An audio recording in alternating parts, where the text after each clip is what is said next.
Today, I want you all to start an adventure with me.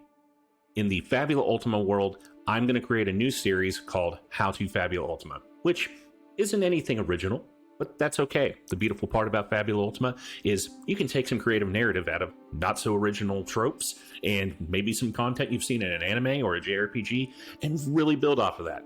But as magical as that is, we still need core mechanic rules to kind of drive those narratives and collaborative creativity.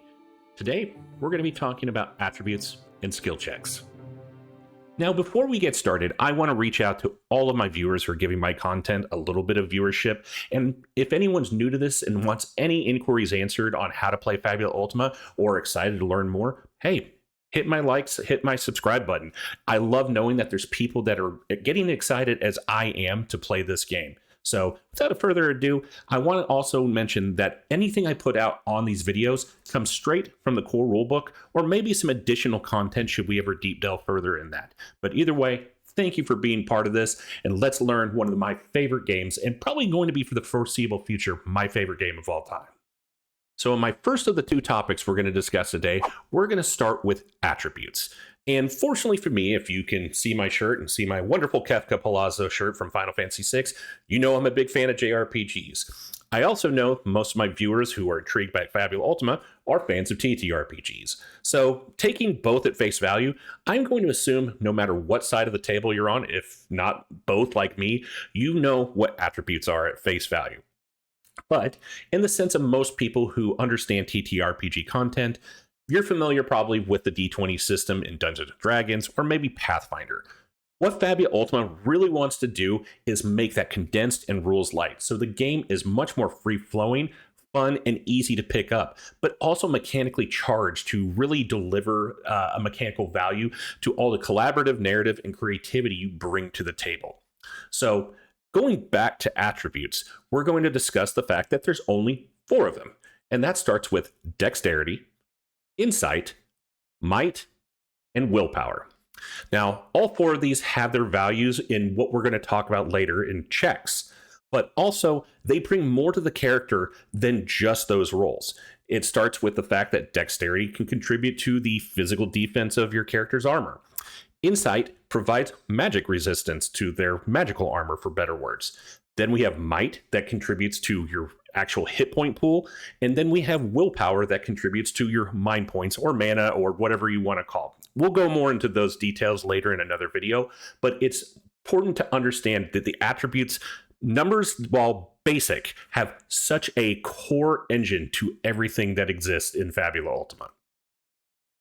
So now that we have a base understanding what attributes provide in Fabula Ultima, we can take those 4 attributes and basically use it as an index to achieve whatever we're wanting to do in the game through a series of dice rolls called checks.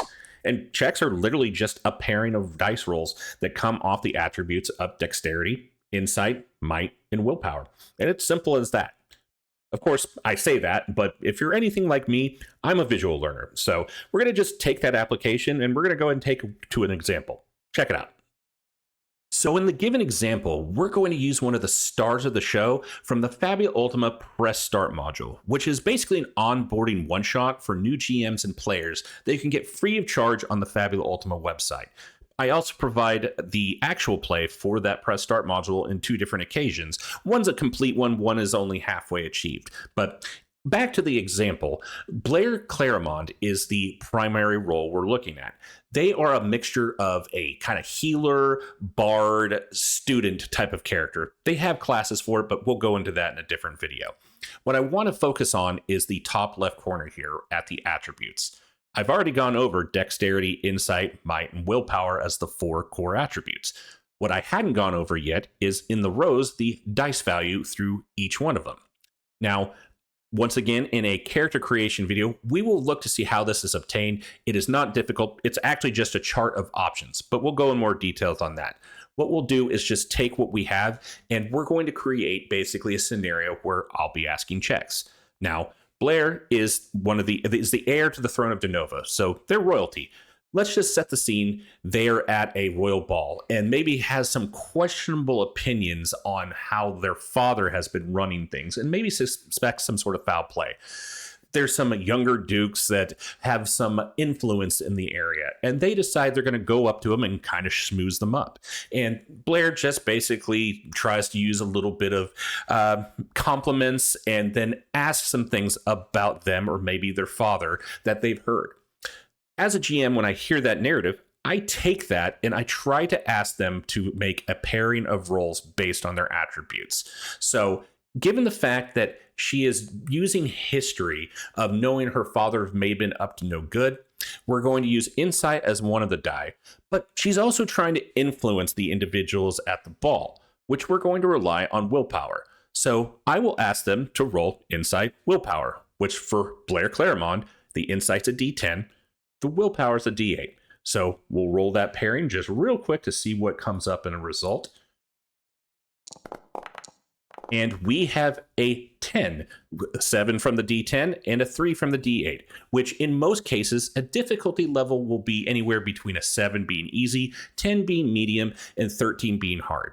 In this scenario, if this is her royal ball, or excuse me, their royal ball, and they will be pretty influential no matter who is around them. So I'm going to say it's a difficulty level 7. That's an automatic success.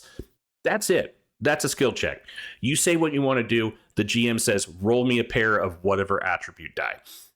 That's Fabula Ultima in a nutshell when it comes to dice rolls. Now, we're going to do a quick reference right over here on equipment. When I said you use accuracy checks, that's what you use in combat. They wield a steel dagger, which is a melee weapon. It says roll an accuracy check of Dex plus Insight plus 1. So the weapon of the steel dagger is giving a +1 modifier to this. We're just going to use Dex Insight. Go to the chart here. Dex is a D6. Insight's a D10. So let's say a monster's defense is 8. When we roll a D6 and a D10, we get the result of a 6, which unfortunately is not enough to hit. Simple as that. That is the exchange of dice rolls in checks. So I hope with this visual that comes a little more clarity to me just saying it at the camera.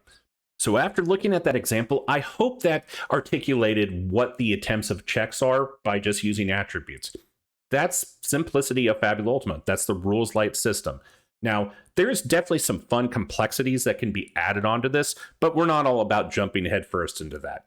But what matters is once you jump into Fabula Ultima in the world building and the character creation and the collaborative narrative, all of the fun is based around these checks.